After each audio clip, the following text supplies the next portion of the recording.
Question number 18 पहिला अब तिमीहरूले सबले फर्मेट बुझेछौ भन्ने लाग्छ मलाई फर्मेट हामी यहाँ दुई value added statement additive method र सब्स्ट्र्याक्टिभ मेथड एप्लाई गर्छौं पहिला हामी सब्स्ट्र्याक्टिभ मेथड युज गर्छौं सब्स्ट्र्याक्टिभ मेथड भनेको सेल्सबाट सुरु हुन्छ घटाउने विधि भनेपछि सेल्सबाट हामी घटाउने भयो लेस के घटाइन्छ त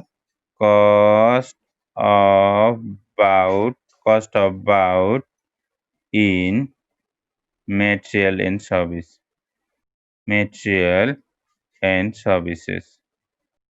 यो हामी घटाउँछौं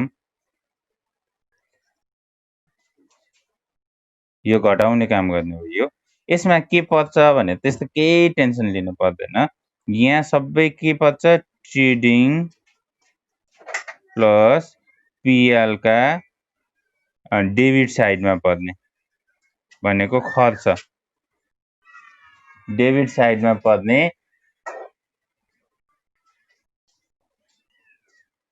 खर्चहरु पर्छ जुन तल लेख्ने बाहेक एक्सेप्ट बिलो मेन्सन भन्छन्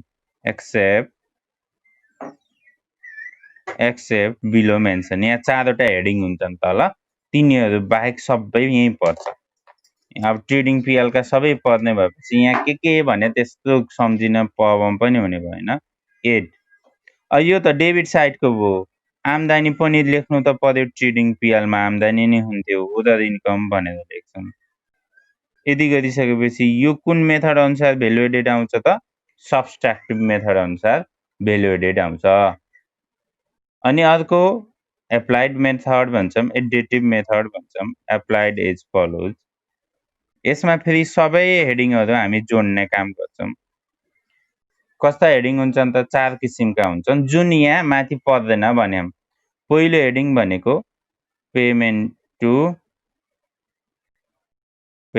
टु इम्प्लोइलाई दिने पैसा जस्तै वेजेस स्यालेरी बोनसहरु अनि कमिसनहरु यिनीहरु यहाँ पर्दैन त्यस्तै दोस्रोमा पेमेन्ट टु गभर्नमेन्टलाई दिने पैसा पनि माथि लेख्नु पर्दैन गभर्नमेन्टलाई दिने पैसा पनि माथि लेख्नु पर्दैन पेमेन्ट टु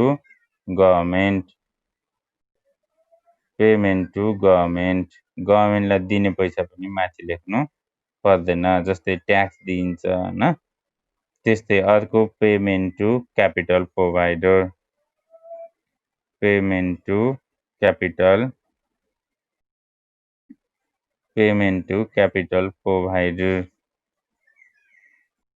क्यापिटल प्रोभाइडरलाई भनेको जसले लोन दिन्छ त्यसलाई हामी ब्याज दिन्छौं जसले डिभिडेन्ड शेयर क्यापिटलमा पैसा दिन्छ त्यसलाई हामी डिभिडेन्ड दिन्छौं त्यो पनि पर्ने भएन चौथो रिइन्भेस्टमेन्ट पनि माथि पर्दैन जस्तो माथि हामी cost of bought in material and सर्भिसमा के पर्छ भन्छौं इम्प्लोइलाई दिनु पर्दैन गभर्नमेन्टलाई दिनु पर्दैन क्यापिटल प्रोभाइडरलाई दिने पैसा पनि माथि राख्ने हैन रिइन्भेस्टमेन्टमा पर्ने पनि माथि राख्ने हैन यिनी पनि ट्रेडिङ पीएल मै आउँछन् आउन नाम तर यिनी बाहेक बाँकीहरु सबै राख्ने भनेको रिइन्भेस्टमेन्टमा डिप्रिसिएसन पर्छ हैन एमोर्टाइजेसनहरु पर्छ त्यस्तै नेट प्रॉफिट आफ्टर ट्याक्सहरु रिजर्भहरु यिनीहरु फेरि कहाँ पर्ने हो त रिइन्भेस्टमेन्टमा पर्ने हो यो फर्मेट राम्रोसँग बुझ्ने हो भने क्वेशनलाई त्यति धेरै समस्या हुन्न ल म क्वेशनमा गए क्वेशन हेर्दैछु क्वेशन नम्बर 18 क्वेशन नम्बर 18 मा a manufacturing company provide you the following information for the year ended 31st Asar 2069 भनेर भन्यो सेल्स रेभिन्यू भनेर दियो नेट प्रॉफिट आफ्टर ट्याक्स पनि दियो इन्कम ट्याक्स पेड गभर्नमेन्टलाई 25% ट्याक्स पेड पनि गरिन्छ भन्यो नेट प्रॉफिट आफ्टर ट्याक्स रिइन्भेस्टमेन्टमा पर्यो ट्याक्स पेड गभर्नमेन्टलाई दिन्छ भनेपछि गभर्नमेन्टमा पर्ने भयो पर्चेज कहाँ पर्ने भयो cost of bought in material and सर्भिसमा पर्ने भयो फ्युल एन्ड पावर कहाँ पर्ने भयो यो पनि cost of bought in material and सर्भिसमा पर्यो स्टोर एन्ड सप्लाइज यो पनि cost of bought in material and service selling and administrative यो पनि त्यही cost of bought in material and सर्भिसमै पर्ने भयो। सन्ड्री एक्सपेन्सेस यो पनि त्यही cost of bought in material and सर्भिसमा। डिप्रिसिएसन भनेको इन्भेस्टमेन्टमा। इन्ट्रेस्ट अन लोन भनेको क्यापिटल प्रोभाइडरलाई दिने भयो। वेजेस फेरि इम्प्लोइलाई वर्करलाई दिने भयो।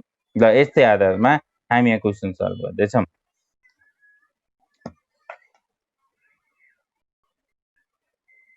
Question number 18 value added statement format बनायो। क्वेसन पनि तिमीहरूले हेरिसकेछ। यहाँ क्वेसनमा अरू केही प्रब्लम छैन, एउटा मात्र के भने net profit 25% on net profit भने ट्याक्सको बारेमा, अरू सबै फिगरहरू दिएकै छ। ल अब सुरुमा भन्यो के अरे सेल्स रेभिन्यू, सेल्स रिटर्न छैन के अरे, भएको भए हामी घटाइदिन्थ्यौँ, नभए सिधै हामी यहाँ कति लेख्न सक्यो 15 लाख सेल्सको ठाउँमा लेख्यो। त्यसपछि अर्को के दिएको छ, अर्को दिएको छ नेट प्रफिट आफ्टर ट्याक्स भनेर दिएको छ। Net profit after tax, net profit after tax र रिटेन अर्निङ भनेको एउटै हो भने चाहिँ यहाँ लेखिदिन सक्छौँ NPAT, जसलाई रिटेन अर्निङ पनि भनिन्छ। कति दिएको छ त 1,50,000 दिएको छ, यहाँ सिधा लेख। अनि income tax paid, income tax paid कसलाई हो, गभर्मेन्टलाई हो नि होइन, इन्कम ट्याक्स पेड छ।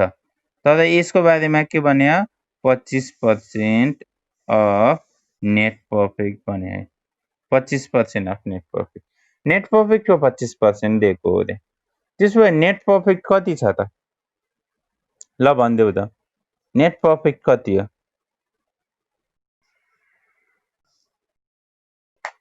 ल भन नेट प्रफिट कति हो त। नेट प्रफिटको 25% भन्यो भने नेट प्रफिट कति,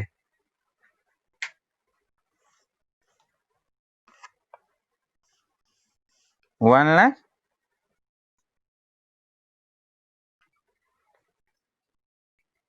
होइन होइन,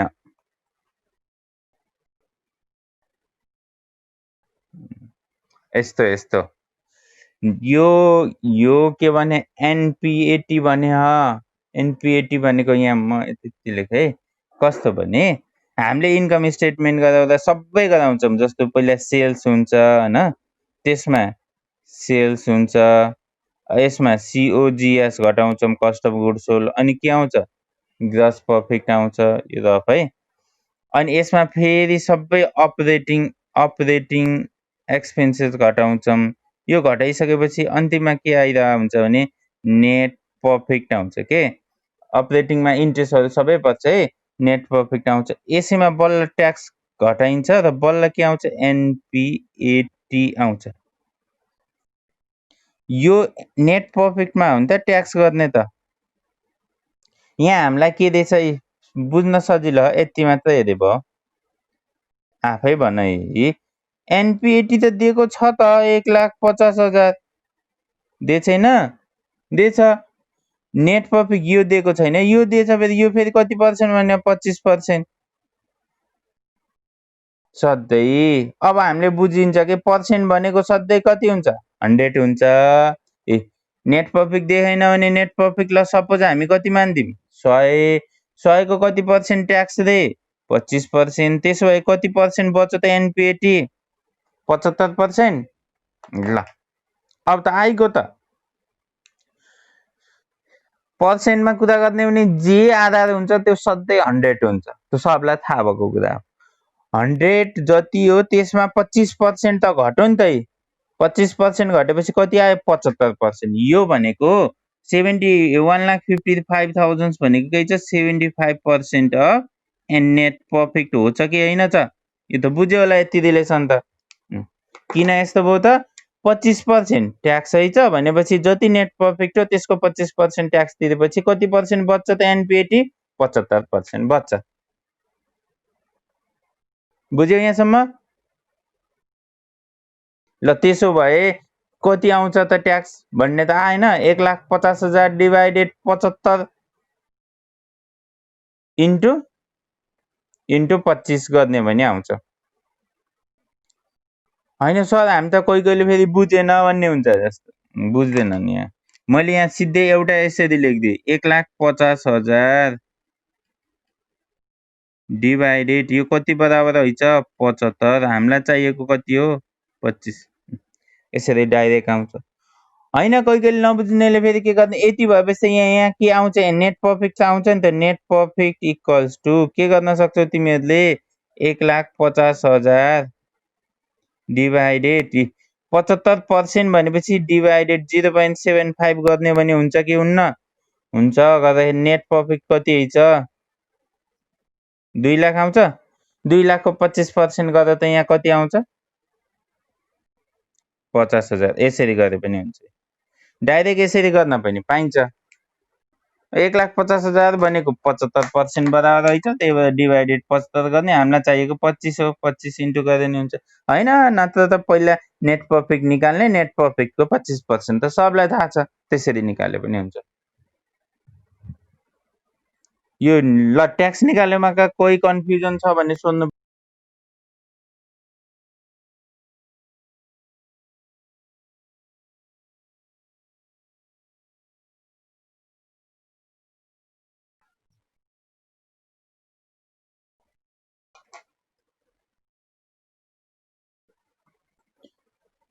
भयो नेट प्रफिट आफ्टर ट्याक्स कसैलाई कन्फ्युजन छ भन त ल त्यसो भए म गरे अनि त्यसपछि हामीलाई के दिएछ इन्कम ट्याक्स पेड पनि भयो पर्चेज अफ र मेटेरियल कहाँ पर्ने भयो कस्ट अफ बाउटिन मेटेरियलमा पर्चेज अफ र material 6,50,000 power and fuel 2,50,000 store and supplies store and supplies 50,000 त्यस्तै selling administrative expenses 1,25,000 sundry expenses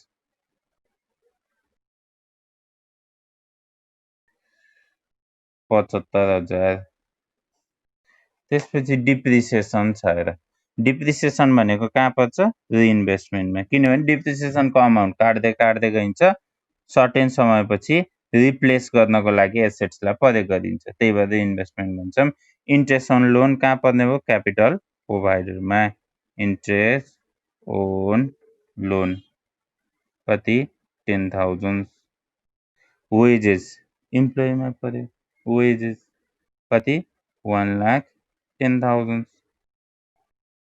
सक्यो ल अब उदर इन्कममा केही है छैन ल यति उ गर त पर्चेज अफ र मेटेरियलदेखि यो सल्भ गर 11,50,000 यो माइनसमा भयो कति आयो अरे 3 लाख यसलाई हामी के भन्ने भयो भेल्यु एडेड भन्ने भयो भेल्यु एडेड भयो 3,50,000 अब यहाँ 3,50,000 आयो भने यहाँ पनि कति नै आउनुपर्छ 3,50,000 नै आउनुपर्छ भेल्यु एडेड 3,50,000 नपत्ताए जोड देऊ त किन यहाँ हामीलाई नपुगेको भन्ने भएन त किनभने रिटेन अर्निङ आफै अलरेडी दिएको छ यो दिएपछि यहाँ आउनुपर्छ के त केही छुटेको भए आफै यहाँ भन्छ रिक्वायर्डमा के मिसिङ छ भनेर भन्छ मिसिङ भयो भने यो इक्वल्स टु यो लेख्छौँ र जे मिसिङ छ त्यही लेख्छौँ अन्यथा रिटेन अर्निङ दिएन भने रिटेन अर्निङ मिसिङ हुन्छ यदि दिएको छ भने इक्वल हुन्छ हुनुपर्छ यो भयो 18 को ल 18 को सबले यति भएपछि बुझ्यो होला भन्ने लाग्छ मलाई भयो नि हैन 18 को अब हजुर भन न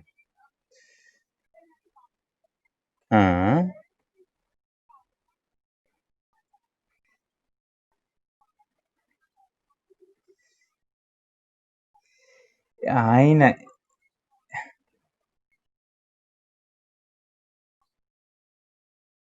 हैन कस्तो भने वेजेस कसलाई दिइन्छ त वर्कर इम्प्लोइलाई नै दिने हो नि त स्यालेरी कसलाई दिने हो? वर्कर इम्प्लोइलाई नै दिने हो नि।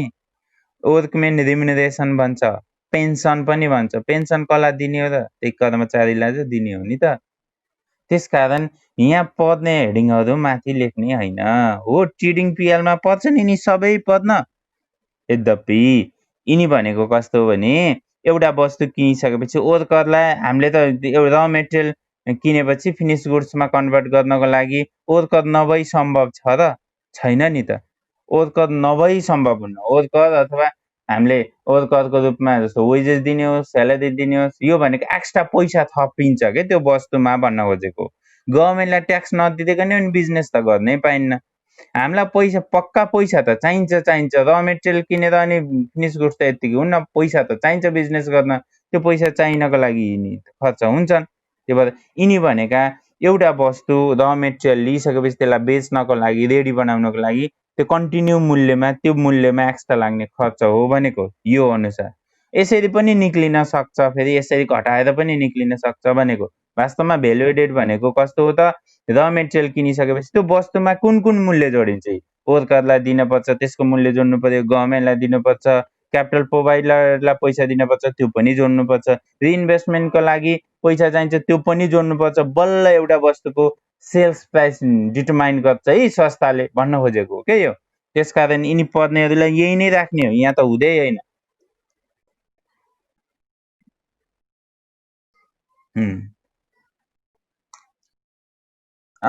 इम्प्लोइ नै लेख्ने हो त। अघि भर्खर त भने इम्प्लोइमै लेख्ने हो।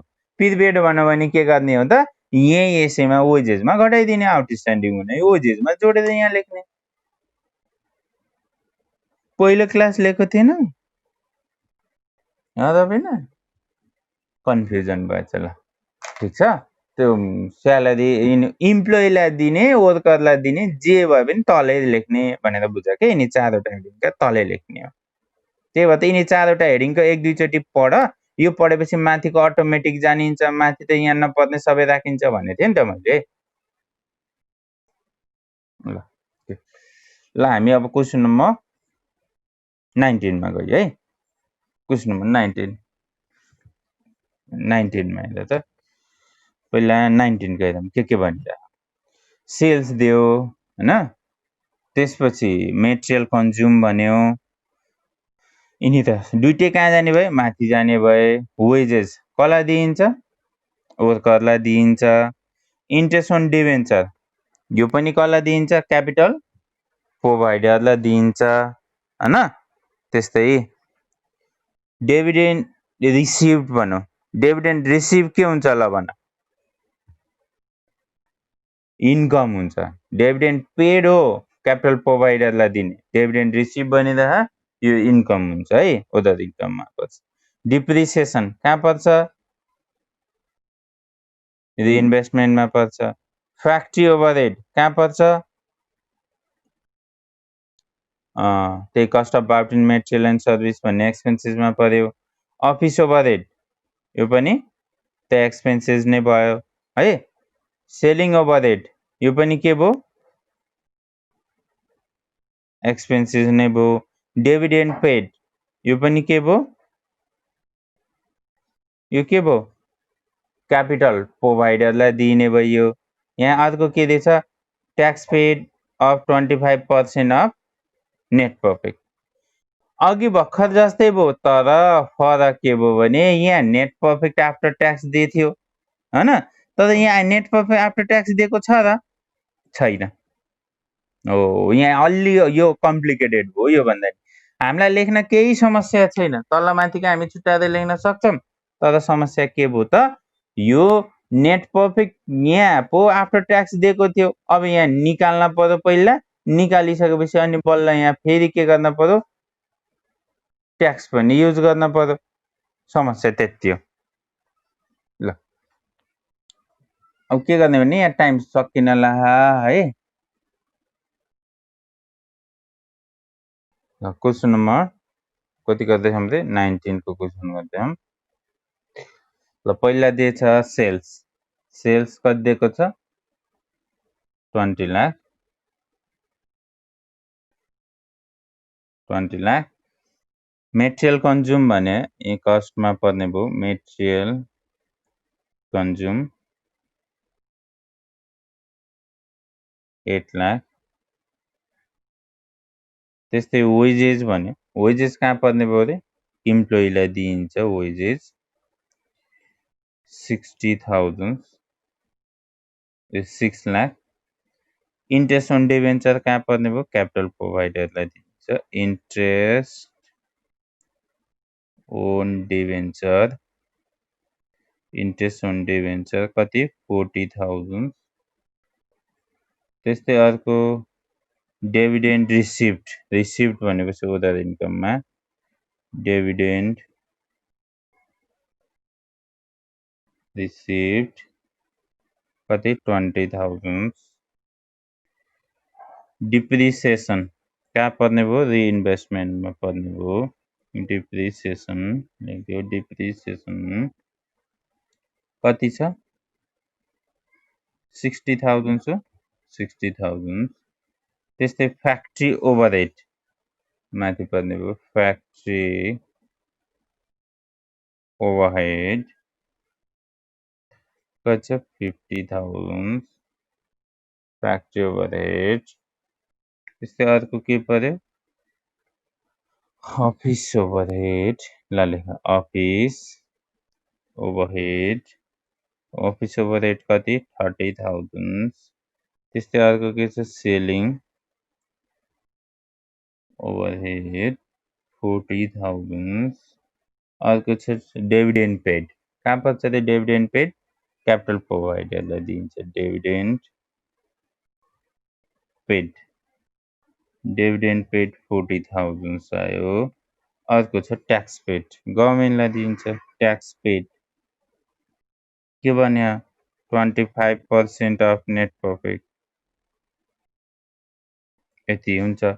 तर नेट प्रफिट छैन त अझै केही छ त क्वेसनमा छैन। तर यो तलको कम्प्लिट नभए पनि माथि त कम्प्लिट छ नि हैन हुनुपर्ने त सबै दिएको छ। त्यसो भए माथिको हामी कम्प्लिट गरेर भ्यालु एडेड कति आउँछ निकालौँ त भ्यालु एडेड 11 यो कति आयो रे यो 8 लाख 9,20,000 यो माइनसमा है यो फेरि प्लसमा 20,000 यति सल्भ गर्दाखेरि 11 लाख। त्यो 11 भएपछि यहाँको भ्यालु एडेड पनि कति नै भयो 11 लाख नै भयो। यहाँको भ्यालु एडेड पनि 11 लाख नै भयो। तर के भएन दिएन क्वेसनले भन्ने थाहा पाइयो हामीले एउटा यहाँ के दिनुपर्छ रिटेन अर्निङ अथवा यसलाई हामी के भन्छौँ एनपीएटी यो पनि दिनुपर्ने यो दिएको छैन। यो दिएको भए त ठ्याक्कै हामीले अघि चाहिँ स्टाइलले निकालिहाल्थ्यौँ नि हैन यो दिएको छैन भनेपछि यो पनि निकाल्न पर्यो।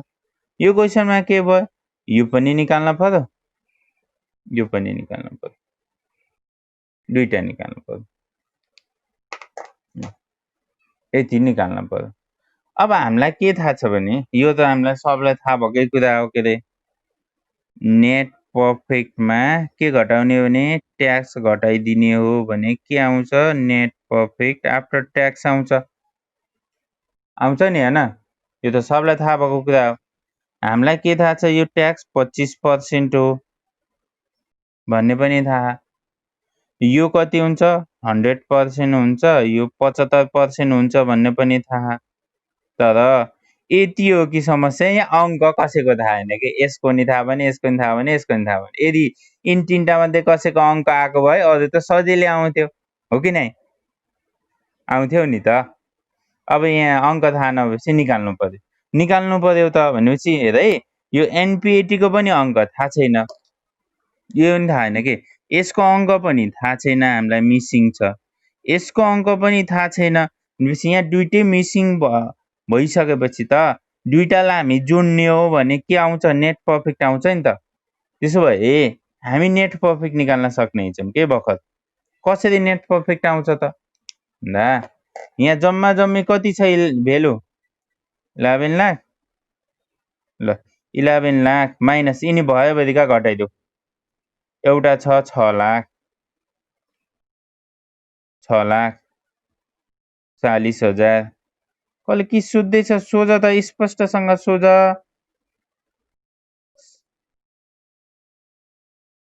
7 लाख ए मैले क्वेसन सोचे जस्तो लागेर 7,40,000 आयो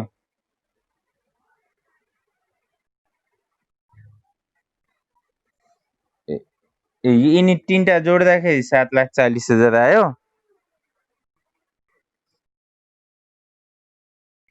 3,60,000 आउँछ ल यहाँ अझै सम्झिन पर्ने के भने यो नेट प्रफिट हो नि हैन यहाँ एउटा हामीले के बढी लेख्थ्यो भने डिभिडेन्ड पेड यहाँ हेर डिभिडेन्ड पेड कुन स्टेटमेन्टमा पर्छ नि ट्रेडिङ पिएल कहाँ पर्छ नि यो पिएल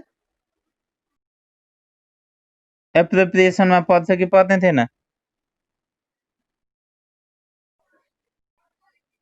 यो कहाँ पर्थ्यो पर्वा यो पिएल एप्रोप्रिएसनमा पर्छ के हामीले त यहाँ नेट प्रफिट निकाल्दैछौँ भनेपछि पिएल एप्रोप्रिएसनका घटाउन पाइन्छ त पाइन्न नि हैन त्यही भएर यहाँ एउटा 40,000 हटाइदियो है यो पर्ने भएन किन यो नपरेको रे यो डिभिडेन्ड हो डिभिडेन्ड पेड हामी फाइनल अकाउन्ट गर्दाखेरि कहाँ राख्यौं पिएल एप्रोप्रिएसनमा राख्यौं नेट प्रफिट आइसकेपछि बल्ल पिएल एप्रोप्रिएसन गर्ने हो नि त हामी त यहाँ नेट प्रफिट निकाल्ने प्रयास गर्दैछौँ त्यही भएर यो डिभिडेन्ड घटाउन पाइएन डिभिडेन्ड नघटाइकन अब भन अङ्क कति आयो यो भयो कति 7 लाख भनेपछि यो 4 लाख रुपियाँ आयो किन डिभिडेन्ड राखेन बुझ्यौ नि हैन किनभने डिभिडेन्ड पिएल एप्रोप्रिएसनमा पर्छ पिएल एप्रोप्रिएसन भनेको त हामी नेट प्रफिट छ भने पिएल एप्रोप्रिएसनका त कुरै गरिराखेनौँ नि त्यो घटाउन त पाइएन नि त त्यही भएर नेट प्रफिट 4 लाख आयो अब तिमीहरूलाई सजिलो भयो हेर अब यहाँ ट्याक्स कति भयो त 4 लाखको कति पर्सेन्ट 25% कति आयो 1 लाख आयो अब 1 लाख आइसकेपछि एनपिएटी कति हुन्छ त आफै भनिदिन सक्छ नेट प्रफिट 4 लाख आइछ ट्याक्स कति आइछ 1 लाख रुपियाँ भयो एनपिएटी कति भयो त 3 लाख भएन त यहाँ 3 लाख लेखिदिन सक्यो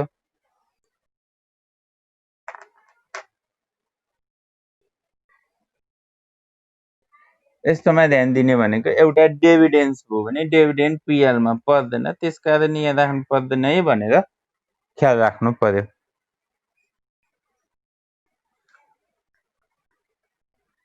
हजुर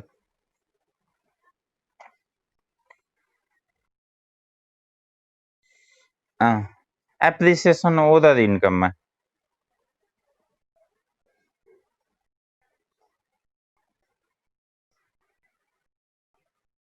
ल अरू कसैलाई केही कन्फ्युजन छ भने यो क्वेसन सोध त यसको बारेमा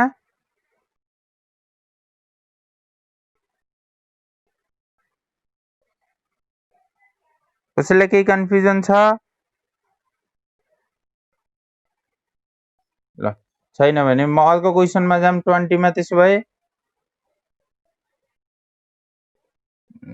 क्वेसन नम्बर 20 है त्यसो भए 20 मा के दिएको छ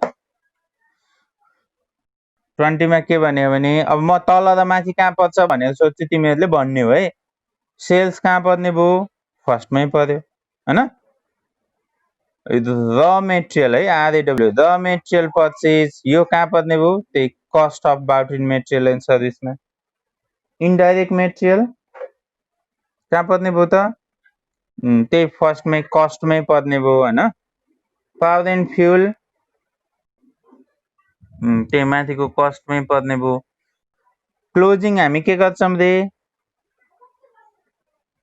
माइनस गर्छौं त्यही cost of bought in material and service भित्र क्लोजिङ स्टकलाई घटाउँछौं ओपनिङ स्टकलाई के गर्छौं जोड्छौं है त्यसै भित्र गर्नु के सजिलो हुन्छ बुकमा एक्जाम्पलमा अझै माथि पनि दिन सक्छ तर त्यही भित्र गर्यो भने बुझ्न खर्चसँग जोड्ने भयो, आम्दानी घटाउने भयो भनेर गर्दा हुन्छ। फेरि माथि छुट्याइराख्यो भने उल्टो हुन्छ। त्यही भएर कन्सेप्टलाई ध्यान दिग भनिरहेको मैले। अनि इन्ट्रेस्ट अन इन्भेस्टमेन्ट यो के भित्र पर्छ ल भन? इन्ट्रेस्ट अन इन्भेस्टमेन्ट इन्कममा, गुड, ओदर इन्कममा पर्छ। फेरि इन्ट्रेस्ट देख्ने बित्तिकै सिधै क्यापिटल प्रोभाइडर भनेर आने होइन। इन्ट्रेस्ट पेड पो क्यापिटल प्रोभाइडर हो होइन। हामीलाई पैसा दियो भने ब्याज तिर्छौँ, तर इन्ट्रेस्ट यहाँ इन्भेस्टमेन्ट भनेपछि त ओदर इन्कममा पऱ्यो है। Salary and wages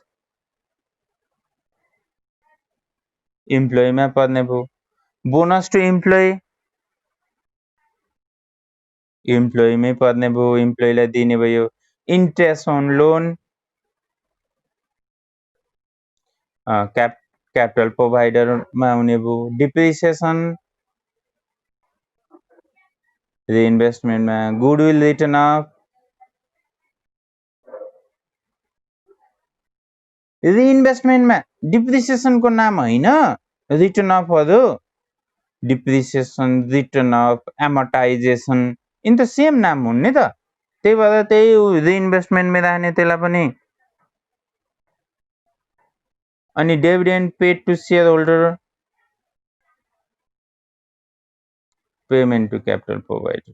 tax paid यो त गभर्मेन्टमा पर्ने। यहाँ पनि 25% हुन्। यता त नेट प्रफिट भन्यो, नेट प्रफिट दिएको छ र छैन, रिटेन अर्निङ दिएको छ र छैन। भर्खर हामी जस्तो गरिदियो नि त्यही सिस्टम एप्लाई गरेर गर्नु है त। ओके हजुर, भर्खर हामीले गरेको होला 19 को।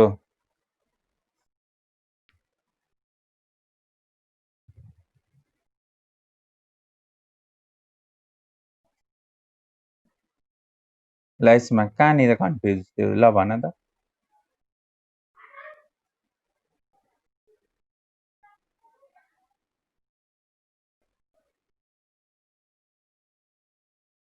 भयो